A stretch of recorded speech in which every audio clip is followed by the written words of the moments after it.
પરસોત્તમ રૂપાલા પરસોત્તમ રૂપાલા ભારતીય જનતા પાર્ટીમાં અટાણે પ્રદેશના નેતાજી પરસોત્તમભાઈ રૂપાલા છે.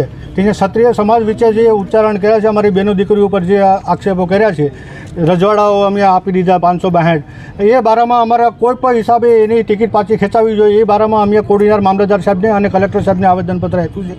અને કોઈ પણ હિસાબે એની ટિકિટ પાછી ખેંચાવી જોઈએ. જો નહીં ખેંચાય તો આખા દેશમાં અને ગુજરાતમાં રાજપૂત સમાજ તો ઠીક, પણ કોઈ સમાજ એને મત નહીં આપે અને અમે જાહેરમાં વિરોધ કરશું.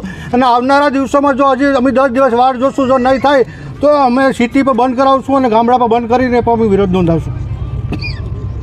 હું રામભાઈ વાજા, સૂત્રાપાડાના વતની, અને અત્યારે આમ આદમી પાર્ટીની અંદર આપણે રાજકોટની અંદર રૂપાલા સાહેબે જે વાણી વિલાસ કર્યો છે એના વિરોધમાં ક્ષત્રિય સમાજ જ નહીં પણ દરેક જાતિના ધર્મના લોકો આનો વિરોધ કરે છે. એક સક્ષમ